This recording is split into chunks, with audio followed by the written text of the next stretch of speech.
Hello, everyone, and welcome to another episode of Tony Talks, Get Up and Grow, where I have conversations with inspirational leaders, influencers, and change makers, people that aren't just doing well in life, but that are doing good in the world and contributing back, right? So those people that are contributing back, those who have kind of maybe sometimes been through the dark. Most of the time, they've been through the dark, been through challenges. Now they've made it. And now they're giving back to humanity. They're giving back to their community by sharing their knowledge, their story, by sharing their wisdom, by sharing their wealth of whatever it is, finance, whatever that may be. Because again, contribution isn't always financial. Many times it's our time, it's our heart, it's our smile, and it's the love that we share for other people and our knowledge, wisdom, whatever it is. So today I'm excited to have one of those very much one of those change makers who is an inspirational story on her own.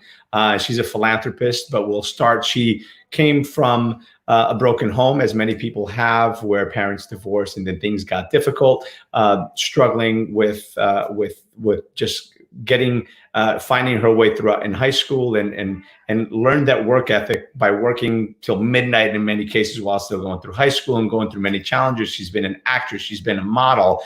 She's served tables. She's done so many things, and now she's worked her way up. She's right now she is at the top of her game in the life insurance industry. She's the life insurance broker to the celebrities, to sports athletes, to high net worth individuals, CEOs, and everything else. And she also married an Olympic athlete. So let's bring her on. It's the one and only Deborah Gaylord. Hello. How are you, my friend? Much. I'm great. Thank you so much for having me on your show. I'm so happy to have you. The one thing I haven't told you guys is that not only is she a beautiful on the outside, she's also beautiful on the inside. She's got a beautiful heart, and she's all about contribution. So thank you, Deborah, for being here. To clarify, I was married to an Olympic athlete. Okay, I forgot that part. We've been divorced now for about 17 years, but it was kind of fun to hear that. Yeah. So I already shared a little bit of your story. Yeah. But a little bit more about, in your own words, maybe what that was, because I just put a whole bunch together in a few minutes. Just tell us a little bit about, who you are and a bit of your journey to get you to where you are today. And then we'll go on to the next exciting part of the conversation. By the way, before she starts, remember everyone that this is not just a conversation between myself and Deborah. This is a conversation with all of you. So I encourage you to ask questions, make comments, and share this video because this one is going to be hot. We're streaming on Facebook and on YouTube. We're just going to get brutally honest here, okay? Yeah. So well, I'd love to share my story. Thank you for asking. I was born and raised in California. I grew up in the LA area, South Bay area. I think, I had a childhood that I didn't know that I was poor, but, as I got older, it became very clear that we were. I was latchkey. Both parents worked. Both parents were very disconnected in their own worlds. And I kind of started to feel those abandonment feelings like nobody was really there to protect or care or whatever. So I became very self-independent quick and at a very young age. Learned how to take care of myself early on. And I think what really saved my life when I look back on it now is I was an athlete and I got up every day at 4 a.m. and I was a figure skater. So I would skate before school and after school every day. And the great thing about this was it provided structure, it provided discipline. It also introduced me to a different group of kids my age that weren't in my neighborhood. So they may be a little more affluent. And so I learned through that part of my life a lot of things that I use today. And but the bad side of it was I got a little outcast in school because I was that nerd that was always ice skating and I didn't have a social life. So I would skate in the morning, I would skate after school, I would skate on the weekends, I would do ballet, and my whole life was ice skating and my goal was to go to the Olympics. And I started competing, I think around age 10.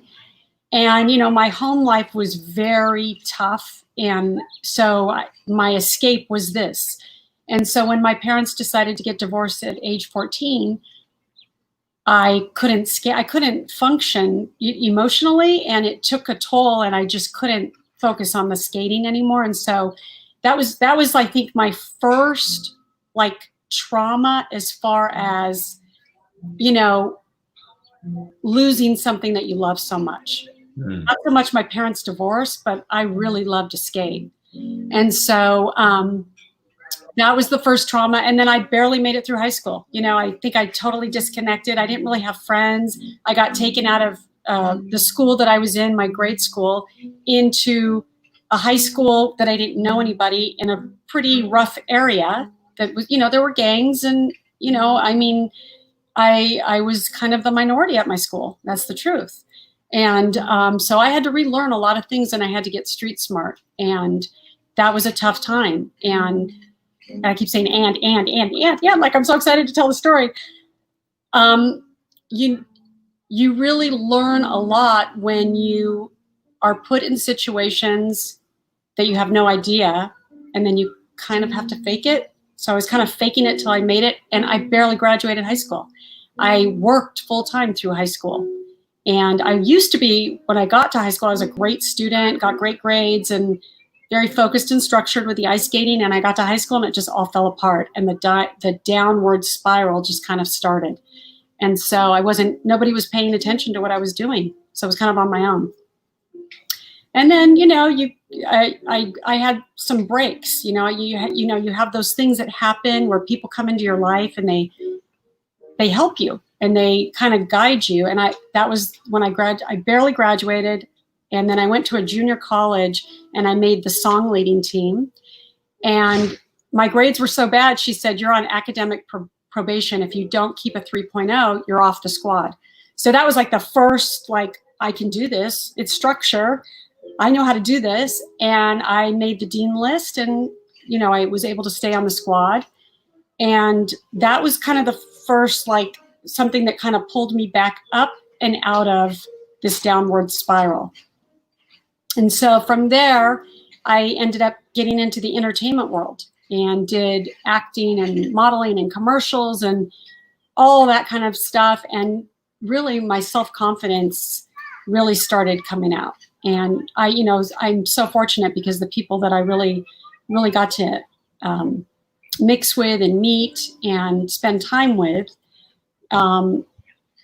just super grateful for those times. Cause you learn so much from people. And I was always I'd walk into a room and I'd be so intimidated. I was so young. And I remember one of my first jobs was with Mickey Rourke, but this was in the 80s and he was huge. And I booked this commercial with him. And I remember coming to the set and I didn't know it was with him. And they were like, oh, you're working with Mickey Rourke. And I was like, Mickey Rourke? Oh my God. And I was, and I was so intimidated. I was a kid. I think I was 24 when I booked the commercial. And I was intimidated just sitting with him and talking to him and hearing his experience. Just all those things just help you grow. And I think that also taught me that if I'm not scared in something that I'm doing, if it's not really scaring me, then I'm not doing the right thing. You got to have that feeling that if you get too comfortable and you don't feel that pressure sometimes, you're not moving, you're not growing. Yeah. Well, if it's too easy, if it's too comfortable, you're not growing. If it's, one of the things, and we were talking before the show, we're earlier today. And the reality of it is, when something becomes so easy, then you've got to reach up for the next level, because there's always another level, right? There's always another level of growth. There's always another level of contribution. There's always another level of learning.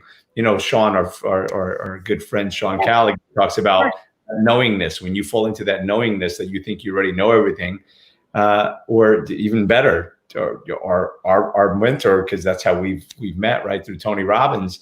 He says, in life, if you're not growing, you're dying. And that means everything, your career, your your hobbies. You know, if you're doing the same thing, if you're sitting on top of my pool table right now, but if you're shooting pool, if you're shooting pool as an example, and you never get any better, then it gets boring, right? You need to always step up. Yeah. So yeah, I completely agree.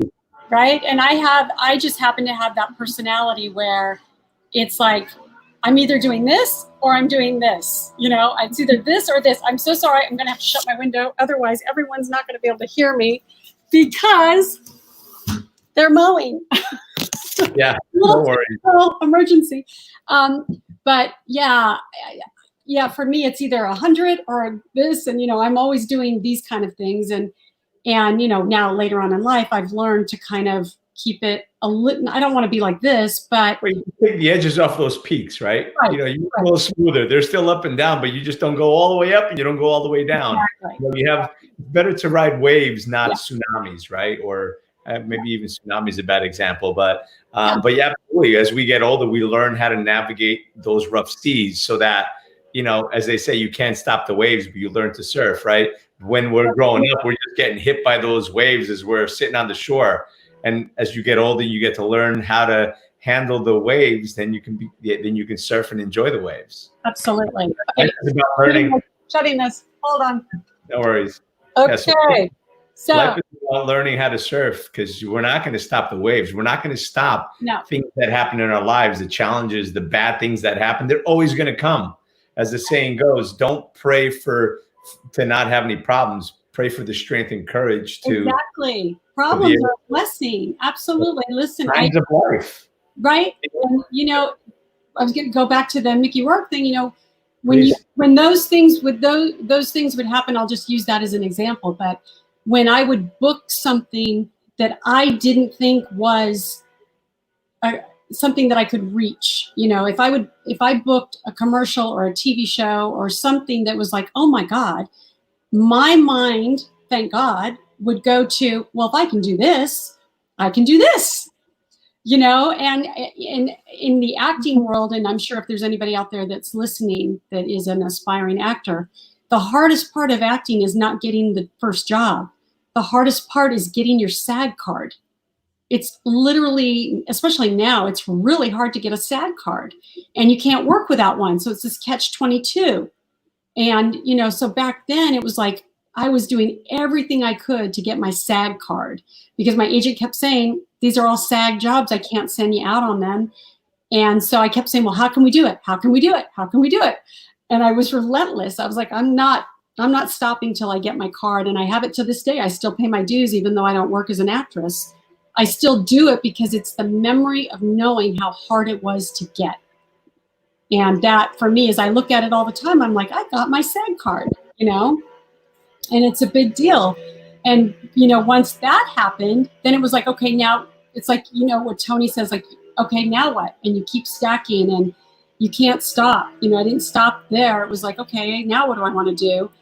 And Leba, by the way, sorry to interrupt. Leba asked, what's the SAG card? And I put in Screen Actors Guild, but that's like the union, right, so to speak.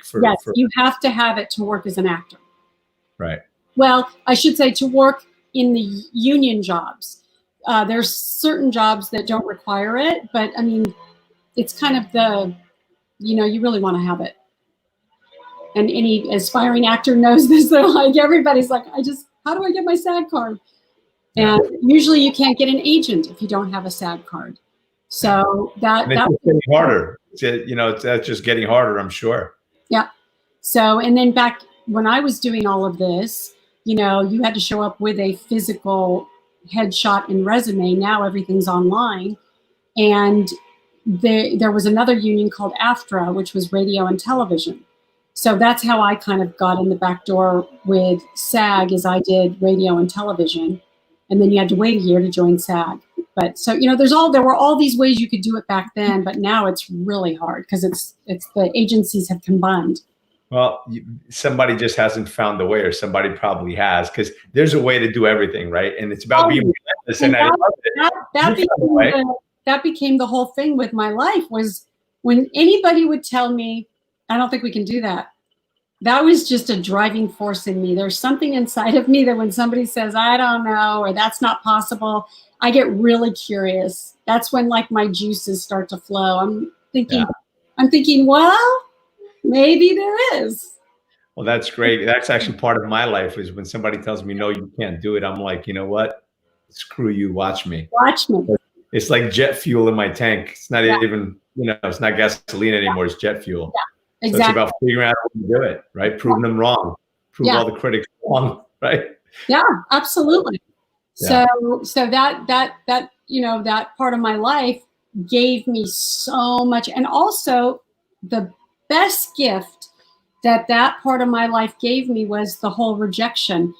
You're rejected all the time. And you're told no, or you're told you're not pretty enough, or you're told you're not skinny enough, or you're not tall enough, or, we wanted somebody more like this, or you'd get right down to the wire and it'd be between you and another girl, and then the producer's daughter would get the job. So, and it had nothing to do with your ability to act or perform or be the right person for the part. And so that taught me so much that don't take things personally because it's not about you. And that I was able to transfer into other areas of my life. When people tell me no, for me, that's always kind of a maybe, because it's not about me. It's no for them at the moment. I don't know. I get curious. I don't know why it's a no, but it might change. Sometimes it doesn't, and that's the universe. But no is not the final no. No is maybe. Yeah. Or no is just a not yet, right? Yeah, not yet. Okay. Yeah. And I actually, when I first started out in sales, because of my acting background, and, I try to make things light and fun.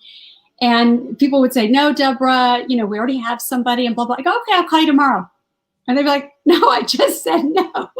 I'm like, I know, but that person might change careers. I don't know, let's just wait and see.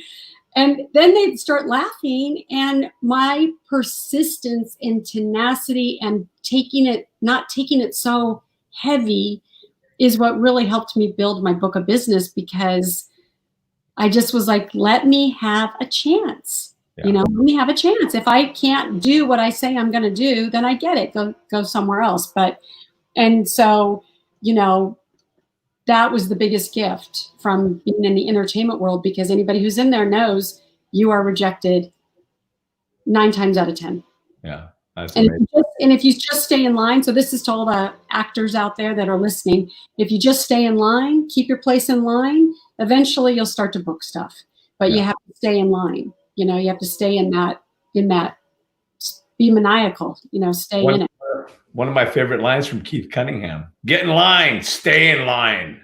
Right? So true. It's so true. It's a great line. And for those of you who don't get it, we've all been at a grocery store where the lines are long and your line isn't moving. You look at that line's moving a little faster. You're like, okay, I'm just going to get out of this line. I'm going to go into that line. Then you go into that line. Sure enough, the guy says price check. You look over. Now that line is longer than where he was before. And eventually that line starts to move faster. So you jump from that line, you go to this line, then that line starts to move faster. So moral of the story is get in line. Just stay in line. Absolutely. And Lisa actually says, sometimes we hear no to leave space for a yes that's coming our way. And you're absolutely right, Liba. And that's actually practically the definition of life happening for you, not to you. Right? Yes. Happening for you, not to you. Because sometimes you're not supposed to go down that road. One of the things I say, I had a massive accident on my 18th birthday, and for many years I dreaded and regretted and hated and blamed and everything else that accident for having really screwed up my life. But actually it didn't. I think it didn't knock me off course. It put me onto my course. So sometimes the most difficult moments in our life are there because those are, again, Tony Robbins says it's in the moments of decision that your destiny is shaped. And it's in those moments of what you do with what you're dealt, right? I love what you had in your bio that I didn't get to say, but it's your duty to play the hell out of the cards you're dealt. Yes. So you may not have been dealt the cards you want, but it's your job to do the best, play the best. And guess what? If somebody came to me right now and said, I'll give you this deck if you want to give up this deck, You know, if you want to switch lives and you'll take this one and you can give up this, I wouldn't do it. You couldn't. There's no way. It's, you know, when you're in it and it's hard and you think, I want a different life, then maybe. But, you know, I mean, not maybe that I would switch, but the thoughts, you know, are, oh, just get me out of this life, put me in a different one. But I wouldn't do it. I mean, everything that I've been through, and you know, hindsight is, you know, this is why I'm writing a book, because I'm hoping that at my age, my 20-year-old self, those girls are going to read my book and go, oh, okay, I can maybe get a head start on some of this stuff, you know, through this story. But I wouldn't trade my life for anything. The gifts that have been given to me when I was 18, since you mentioned your story. When I was 18, I had a DUI and I got thrown in jail and I almost died. I mean, I fell asleep at the wheel. I should be dead. And I remember sitting in jail, and I was a dancer and you know, I was like the homecoming queen. And I'm sitting in jail going, this cannot be my life. This cannot be my life. What happened? And that was the kind of like right at the end of my downward spiral. And it was like there was an angel that saved my life, that stopped my car, because the police had been following me for 5 or 6 miles and I was just out of it. And they threw me in jail, and you know, that woke me up. I was like, I don't want this life. This is not going to be my life. And you know, everything I had to learn the hard way, because I didn't have parents guiding me. So everything that I went through, my mother even was like, oh, okay, well, you got a DUI, you know, like what? If my kids, even when we have parents guiding us, right? Even when we have parents guiding us, sometimes, you know, parents don't know what they're doing either, right? Yeah. Sometimes they're doing the best that they can, and they, you know, like your mom, oh, you got a DUI, no big deal. Yeah. Well, you know what? She didn't know how to handle it. Yeah, she did. Listen, my parents did the best they could with what they had, because they were, I mean, my mother had me when she was 19, no tools, no life, you know, no life resume quite yet, no experience. And then, you know, trying to raise 2 girls, I have a sister, trying to raise 2 girls, just my sister and I actually talk about this every once in a while, like, we're so lucky to still be breathing air. So, you know, like, I wake up grateful every day that, oh my God, like, I'm alive, you know, and I'm really alive. Like, I'm really present to certain things in my life. I have really strong intuition. I have such beautiful people in my life, you know, part of the Tony Robbins world, part of the Lions group, and then all the people that I get to do business with. I mean, I get to connect with such amazing souls, and it's because I've gone through all of these ups and downs. It's the days that make you or the days that break you, right? I mean, the reality is that if you didn't have those lows, you wouldn't be able to experience the highs. Matter of fact, you wouldn't even recognize the highs if you didn't have the lows. Yeah. Right. So it takes that. You know, I use this analogy all the time. Everybody says, oh, you know, my life is just up and it's down and I just can't take it. It's too much. And, you know, all this up and down. And then I'm like, they're like, I just want my life to be nice and smooth. You know, no, you don't. That you're dead, right? No, you don't. Life is about people. Like it's boring. Right. And it's death, right? Ultimately, it's death. You know, death of creativity, death of your relationship, death of your business, death of everything. Yeah, when everything's going like this, and then something does go wrong, I feel more sorry for those people. Yeah, because people never had those. Yeah, because they're so used to everything being like this that when they have that thing that's going to mess up or shake up their world, they have a harder time dealing with it than people that go, oh yeah, I've been down, I've been up, I've been down, I've been up, you know. I think now it's like the fear is a little bit less for me. It's still there. You know, I still have fear about certain things. It's always going to be there, but it's how you deal with it. Yeah. Listen, I have a saying, you know, and I have a whole talk on crap. Like I call it a crap talk. I'll keep it clean. Or maybe I won't. I say, you know, what's good about having to swim across an ocean of shit is when you get to the other side and you clean yourself off, it's over. And the next time you have to come across a river of it or a pond or a lake, it's no big freaking deal. Exactly. You're in the ocean. Yep. Right. So if you're in a dark place right now, if you're watching this and you're in a dark place, and a lot of people unfortunately are, because, you know, with COVID-19 and who lost family members, who may be sick now, whose business maybe, you know, got lost, or whose business is flailing right now, and you're in a difficult time, just know that just keep moving forward. Keep moving forward. Just keep moving forward. Also take the time to pat yourself on the back. You know, take your time to look at the things that have made you who you are, the qualities. You know, I think we spend so much time focusing on what we're doing wrong, what we messed up on, we shoulda did, shoulda all over ourselves. And then it's like we're missing like those little gems of things that we did right. And, you know, this is the thing I'm learning so much now, is that I wake up going, I did that. And it's the littlest thing. And I'm like, I did that. Pat yourself on the back. I did that. I don't have to go run Kilimanjaro or, you know, run 10 miles every morning to say, I did that. And it could just be the littlest thing. And when you start doing that with little things, then you really appreciate them. You know, I think it's kind of like a snowball effect. If you can't appreciate just the little things that you're doing right. And that's, you know, for me, that took many years, because I always focused on what I was doing wrong. And because I'm a perfectionist, right? I wanted everything to be perfectly right. And if I wasn't doing it right, then I'd give up, you know, and now it's like, no, I'm going to keep doing that. And if I'm terrible at it, I'm terrible at it. Who cares? The reality of it is, so many people are in the position that you are now. I was that person, because growing up, nobody ever pointed to what I did right. They only pointed out what I did wrong, or what I did bad, or that I was bad. So we come up saying we're bad and we're doing this wrong, we're doing that wrong. Absolutely. And as we're approaching those goals, we're going after our goals. And many times we reach a small goal and a medium-sized goal, and we don't celebrate it. Guess what? If you don't celebrate the small goals and you don't celebrate the medium goals, when you get to your goal, you don't even recognize it. No. No big freaking deal. Not to mention, most people move the goalposts. They want to get to here. But as they're getting closer, they're like, oh, if I can get to here, I can get to here. And they get to here and they keep pushing it. And they don't totally guilty. That's what I would do. I kept one-upping myself. Okay, well, I did that. And I would never take the time to go, hey, that's so great. And, you know, it's so funny, because I look at my life now, and I used to always think that when you got into your 50s, when I was in my 20s, that seems so old to me. Right.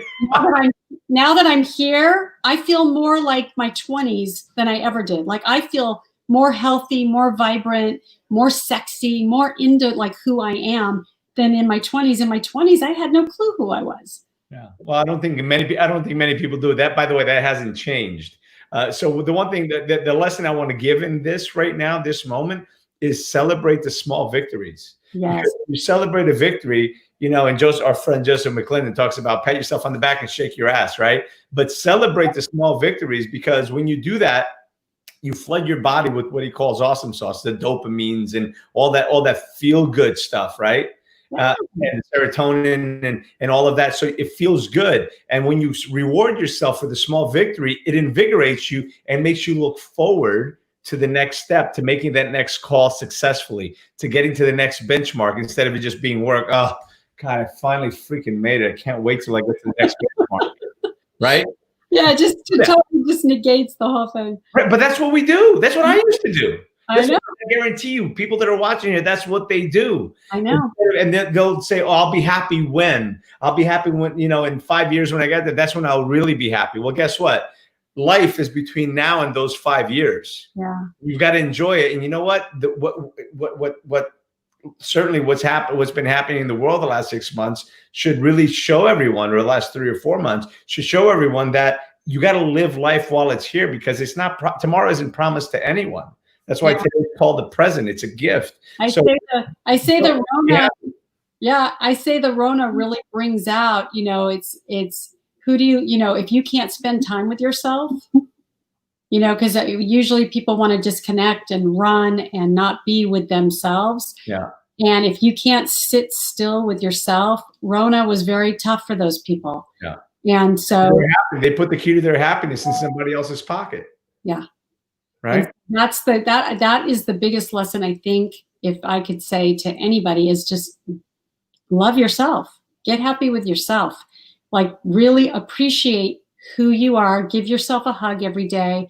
Like, love yourself. Just sit with yourself, and I think I see that with a lot of people that just can't sit still with themselves and can't appreciate who they are.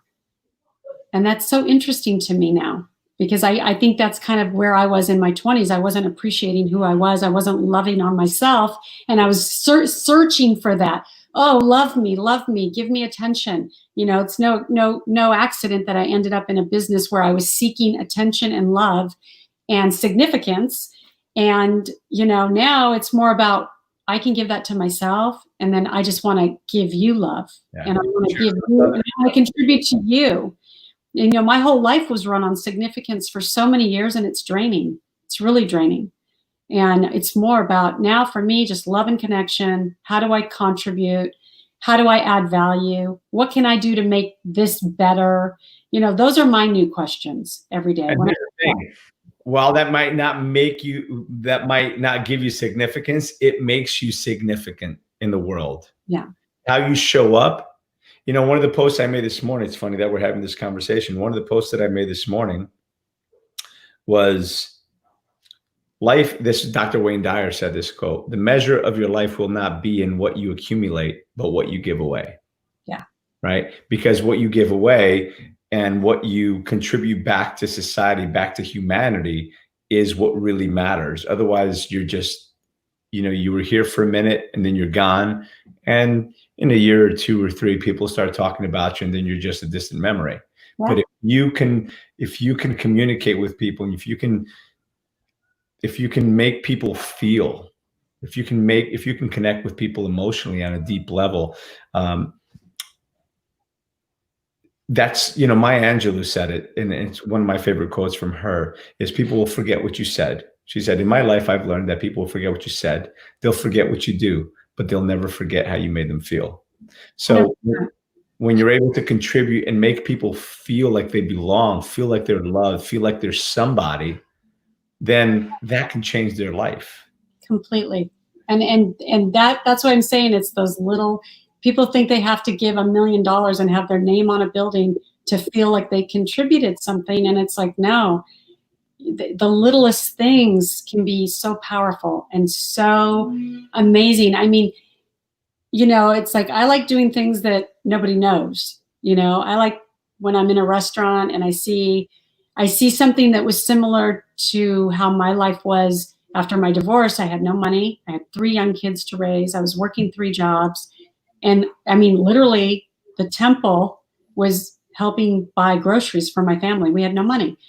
And so now if I see a mom and she's with her kids and she's struggling, I'll just say to the waitress, "Bring me her check and do not tell her."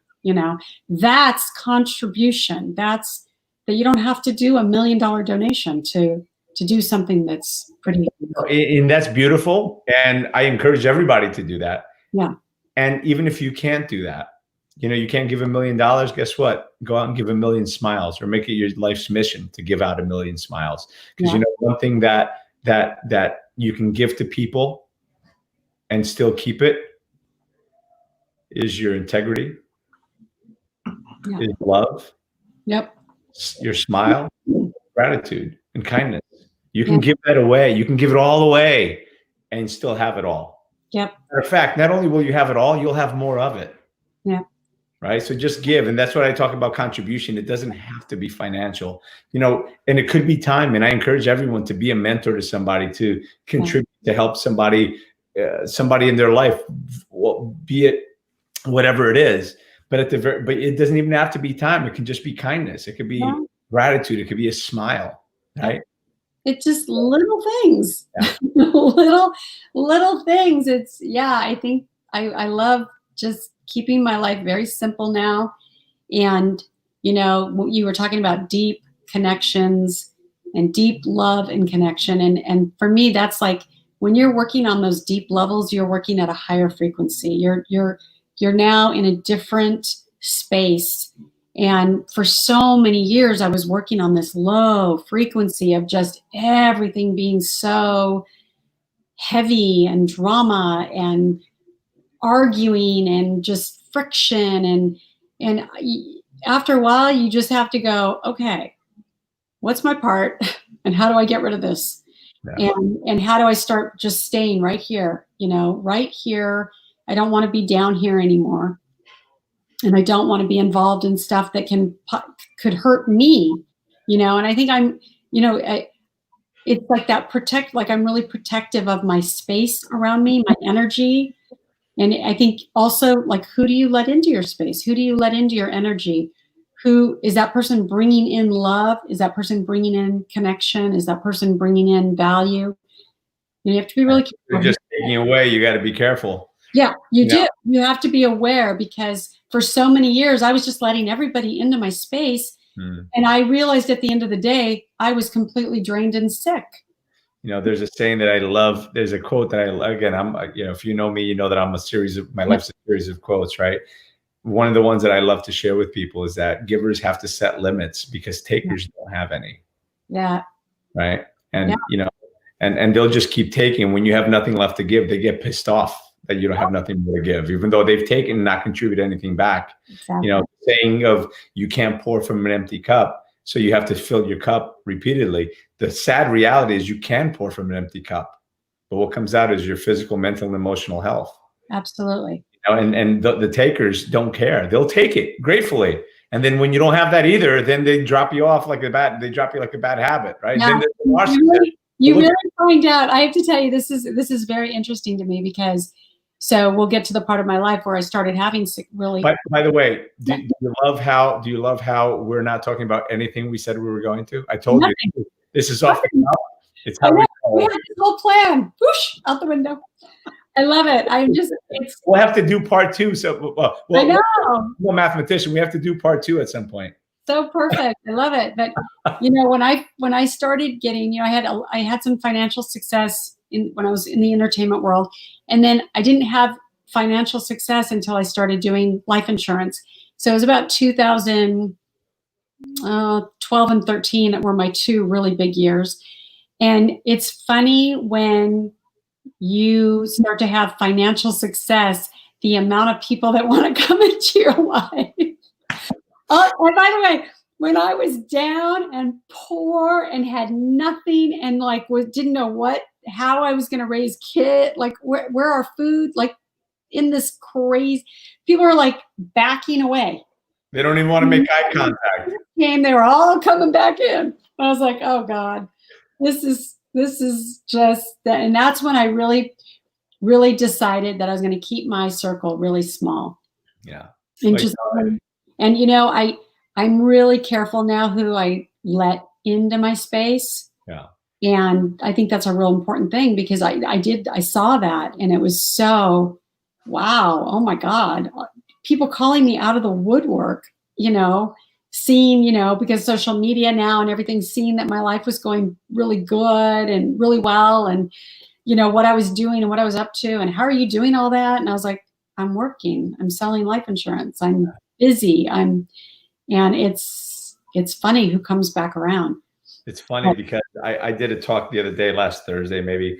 I actually did a solo show, and part of what I talked about is, my whole thing is get up and grow, right? So I talk about anatomy of a fall and how we all have to become like a pathologist, right?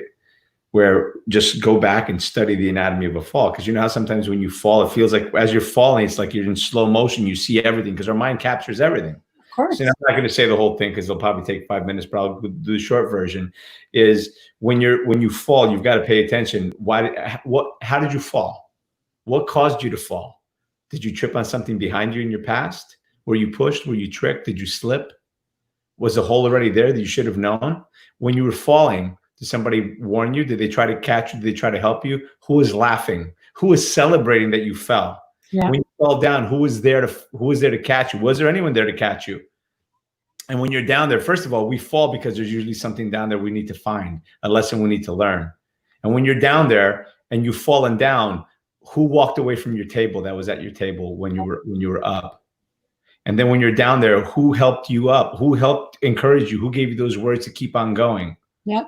And then when you were trying to climb back up, who was giving you a hand? Who was stepping on your fingers? Who was still laughing at you like, oh, look at you. You think, who do you think you are? Look at you. You think you're going to make it? Please, look what happened last time. And then you climb up and you're still getting the critics. Who was around you to help pull you up? And then when you made it back up to the top, who wanted to come back to your table? Right? It's so true. So yeah. So true. And it's so, it's really important to recognize that, and to recognize who's taking my energy and who's bringing me energy. Yeah. And when I start to recognize, okay, this is taking my energy, and I need my energy. I need that. Yeah. And I hope, my goal is that I'm hoping that I'm giving energy to people, and I'm giving value, and I'm giving something, and not taking something all the time from other people as well. So it's kind of this balance, right? Of, you really have to be careful with that, because it's really important. So true. And back to what you said, that when you walk away from somebody, that they don't feel that you just took all their energy and they're kind of baffled. And, have you ever walked in a room where literally the energy just gets sucked right out of you? Yep. And it's like, whoa, you just feel it. It's like, oh, I don't want to be in this room. And I'm so aware of that feeling, and so aware. If I get into a situation where I feel that in my body, I know now. I can't. Trust it and walk away. By the way, there's certain things you can do to protect yourself in that moment. Master Code teaches that.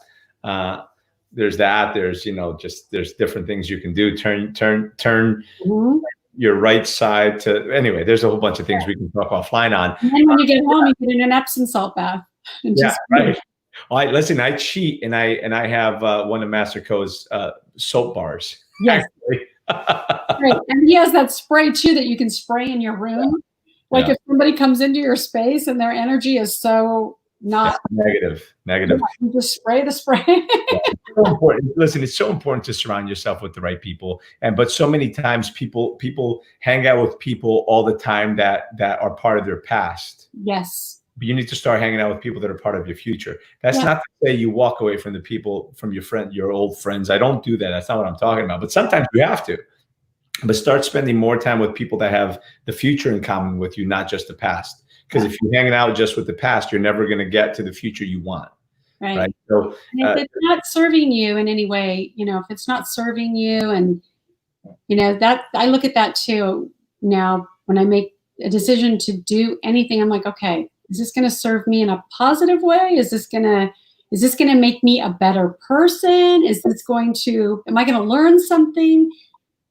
Like, to be able to get curious now and ask those kind of questions before I do something, that's really important to me. And I think that's why I really do try to keep my circle small. And then when I do something, it's like, okay, what am I going to learn? Am I going to grow? My curiosity is a little more vivid right now for my. We're evolving, right? We're growing. We're evolving. And that's what we're supposed to do. One of the things I say all the time is trust your gut instinct. If you ever walk into a room, you don't feel good, just turn around and walk away. Exactly. Because if it doesn't feel good, then it just doesn't feel good. Stop wasting your time in places that aren't going to serve. Because chances are, you walk into a dark room, certainly you can light up the room. Right? And we all do that. You can walk into a room and it feels so light and bright. You walk into a room, it's so cold. Now, you can choose to change the energy in the room, but it's going to come at a cost. Yes. Right.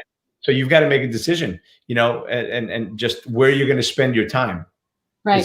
Because you can walk into that room and help people. And by the way, I always encourage helping someone. I say that the thing about success is when you climb that ladder of success, or you take the elevator to the top, it's your job, it's your responsibility to reach down and help the next guy up, or send the elevator back down, or whatever it is. So I'm all about that. Yeah. But when you make it, you're doing the show, so that's part of the whole structure, right? Is exactly right. Platform.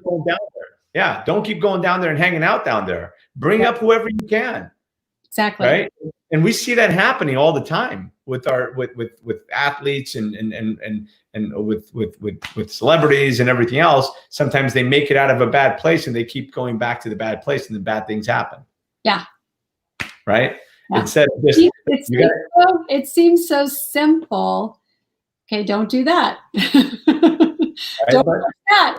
Don't touch that. Don't touch that. But unfortunately, if these things aren't necessarily taught, right, and you wind up having to learn from experience, or you have to put yourself on the path of learning, right, Yes. the path of growth. Yes. Right.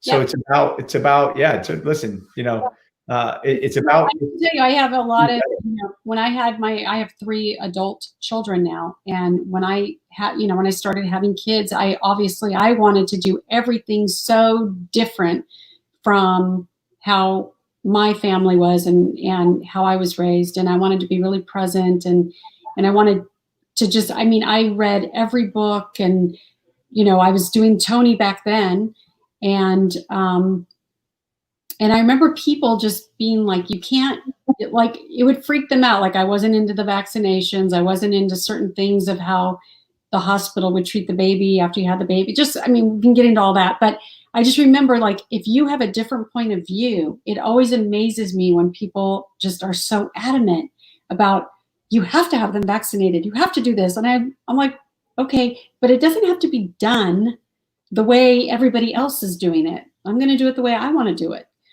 Right. And I had read enough books about it that I thought, I don't think that I have to have this done this way. And so I think you can't, that's not an education. That's just something that, like, I question everything. Like, well, why are you putting this needle in this baby that's brand new? I question everything. Like, I don't. That's good. That's how you learn. That's how you grow. Yeah. Because if you don't ask the question, you may be curious, but if you don't ask the question, you'll never know. I think it's Confucius, Confucius that said, a man who asks a question may look like a fool for a moment. The man who doesn't ask it remains a fool for life. For life. So, and where I was going with that is that our education system, and that's something that I'm really kind of passionate about it, because I think it's, especially with the Rona, it's going to be a total thing of the past. It's going to change dramatically. The parents now are homeschooling kids that were in private schools paying $40,000 to $60,000 a year, going, I can have a private teacher at the house. They can get more done in 4 hours and then do all these activities and travel. Like, wait, like, I think everybody is just kind of rethinking the whole education structure. And how it's really, I felt it for a long time when my kids were growing up, that it was just so outdated. It's like, the world is changing. Of course, there's an epidemic of ADD and ADHD. No, they're bored. Yeah, listen, it used to be called daydreaming when I was growing up. It's not an abnormal deficiency. It really isn't. Me too. Learn how to manage it. The reality of it is we're in new times, and the old educational system was for the manufacturing age. The bell rings, you do this. The bell rings, you change class. The bell rings, you go to the assembly line. The bell rings, you take your break. The bell rings, and you're just taught these things. Okay, you taught, this is how you make this part. Okay, this is how you do this math, or this is real education isn't teaching you what to think. It's teaching you how to think. Yeah. Real education isn't telling you what to see. It's telling you where to look. It's telling you where to look. Yeah, right. And we are outdated. One of my favorite caricatures of all time, practically on social media, is there's a teacher sitting at a desk, and there's a bunch of animals in front of her. There's an elephant, a zebra, a monkey, a hippo, a this, a that, whole bunch of animals. Okay, time for the final exam. You got to climb that tree. Only the monkey is going to get up that tree, and one or two of the smaller animals. The elephant isn't going to do it. He's going to fail. The giraffe, well, she can get whatever she wants, but there's no way the hippo is going to do it. There's no way that, the rabbit's going to do it. Right. So everybody learns in a different way. So I think that changing, it's not about scrapping it. It's about modernizing it to the way that people think, the way that people operate. We're not in the manufacturing age anymore. We're not in the age of farming anymore. Hell, the reason that we have summers off is because they needed the extra labor in the fields to harvest the fruits and vegetables and grains and everything else. That's why our school system is set up the way that it is. People don't even realize that. Yeah. Well, yeah. So I know, and I'm so lucky. I have all three of my kids are artists. So can you imagine being a mom with three artists in school? They're all three creative. They're all three musically artistic, deep thinking people, and they have to sit and be structured and line up and and their minds are like creative. Yeah. It just doesn't work, and it's such a bummer because what's the solution? What do you want?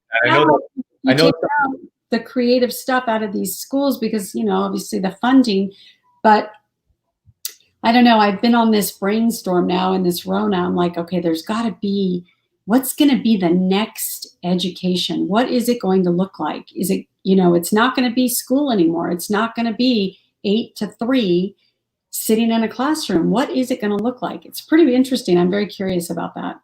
Yeah, I know it's something you're passionate about. I don't know how far down the line you were. I was going to say, I know we're approaching the top of the hour, but I wanted to see if you had any tidbits on that, because I know that that's something that you're working on as well. Yep. I have a couple friends and we're working on a project right now. I'm actually going to meet with them in a couple weeks, and we're doing that. I'm writing a book. I'm building a personal brand. I'm using an idea that I said earlier on the show with Jesse Itzler with his life resume. And I thought, I need to present my life resume because I got to where I am today because of all the things that I was able to do and got to do and all the people I was able to meet and I got to meet. And even to this day, like, I'm really fortunate. I get to meet a lot of really cool people. And so I thought I need to start sharing that. And I don't usually talk about like who my clients are and stuff like that. I'm really lucky. I have a lot of really interesting people that I get to interact with. And so that I'm going to write a book. I'm going to do that. I'm kind of at a place where I had success in a business that I never thought. And by the way, if somebody said, you're an expert in life insurance, I go, no, I'm an expert in putting people together. Do I know life insurance? Yeah, of course. I know life insurance. That's what we were going to talk about. I'm in the top 2% of the salespeople for life insurance. But what I'm really good at is putting the right people together and knowing who all the underwriters are. It's like you have to, if you know the game, it's easier to be successful. And so it's not about, I'm not an expert at anything other than my superpower is putting people together. You're super and building ecosystems and saying, hey, you should meet so-and-so. And I follow up with that. I'm constantly following up with what can I get involved with? And sometimes something will hit and, other times it won't, but I get to meet great people while I'm doing it. And that's a gift. And by the way, for all of you who are watching, whether you're watching live or replay, that's actually what we were going to be talking about is the power of connection and how that's your superpower, right? Is connecting people. We're going to have to do an episode 2 of this because we got to it in the last 4 minutes. Okay. But there's so much to talk about. I actually want to introduce you to a friend of mine who she created a program of emotional intelligence for children. She's actually one of the moms from the Sandy Hook school shootings. She lost her son. Oh, wow. Something. Yeah, she's an amazing woman. I'll tag you on the show that I did with her. She had me in tears. A couple of times I did this. That's because I had to get off screen for a minute. Yeah. Yeah. Just amazing. And so she's got this program talk about a necessity of being part of the new educational system, because children are missing the emotional intelligence, which is why we have so many problems that we have in school. But the reason that happens is because their parents don't have the emotional intelligence either. So, oh my God, I definitely want to meet this person. Yeah. Oh, I'm going to connect you guys for sure. I think you've got a lot to talk about. And I told her that I'm on a mission to help spread her mission. So I'm all about doing that. And I love speaking in schools and to kids and helping inspire them and giving them different points of views as well, and self-confidence and all that fun stuff. So I'm involved in that as well. Great. So, yeah. Look, like I said, I wish we could. We're gonna have to. We're gonna have to do this again. Whoever's watching, if you want, if anybody wants to kind of follow my journey right now, up until when my book gets released, it's I'm kind of doing the journey on Instagram, so it's at Deborah Driggs. on Instagram, and I'll be pretty soon posting things, little things from my book, and I don't want to say too much because I'm getting very deep in my book, and I'm doing the brutally honest version. I'm talking about getting thrown in jail. I'm talking about, being in lockdown. I'm talking about being on my knees at certain times, and we all go through stuff like that, but it's a journey. And so I'm sharing the journey. Absolutely. We all have a story. And one of the things that I love to say is that our story, your story is yours, but it's not yours to keep. It's yours to share, because by sharing your story, you can help somebody else share theirs. That's the goal. I hope so. I hope a 20-year-old girl reads my book and goes, "Oh my God, this is possible. Yay." And if that's the only person that reads my book, I'm totally fine with it. That's beautiful. So follow Deborah. She is freaking amazing. She really is. Never mind if you need help, if you need life insurance, she's a badass for that, which, by the way, we didn't even get to talk about that. Deborah is the life insurance broker to celebrities and movie stars and athletes and CEOs and some of the wealthiest people in this country. And so that's a whole nother conversation. That's a whole nother. And that conversation isn't necessarily about what you do and who you do it with, but how you went from being where you were to doing what you do. And that is a conversation that I do want to have with you again on this show, along with having the conversation about what it took and how you mastered the craft and crafted this superpower of being the connector. Okay. So look, we already have Danielle says you need to come on again. Thank you. Thank you, Danielle. So well, I'll definitely have you on again. We'll, I'll give you, I know that you've got a crazy busy schedule as well. So, maybe in a week or two, we'll do this again. But there's so much, but I told you that this was just going to be a free flow conversation. I love it. This is my type of thing. I love this. Well, people say all the time, well, I remember when I first started this, people were like, well, you need to let your guests speak. I'm like, well, but this is actually a conversation, not an interview. More engaging. It's more engaging. I'm actually having more fun listening to you. I listen to myself all the time. I love listening to you as well. Listen, but that's what this is. And I love this. I love this banter. I love this exchange of ideas, because this is what I love to do. I'm a creative as well, right? I'm that artist. Yeah. And I love to have an exchange of ideas. And I even love doing this with people that have opposing point of views to me, so that I can learn and they can learn and we can grow together. Well, that's the other thing. When did we become a country that couldn't have opposing views? My goodness. It's like, and by the way, if you're listening, if you unfriended somebody because they didn't have your point of view, you go back and refriend them, because we can't be like that. We need to be open. We need to be open to hearing other people's views. And I'm so tired of people going, I just unfriended somebody because of their political views and I'm changing my whole and da-da-da-da. I'm like, oh my God, when did this start? And by the way, I'll say this, and if they unfriended you, don't go back and look for them. Yeah, don't do that. But if you did it, on your part, and add them back and listen to what they have to say.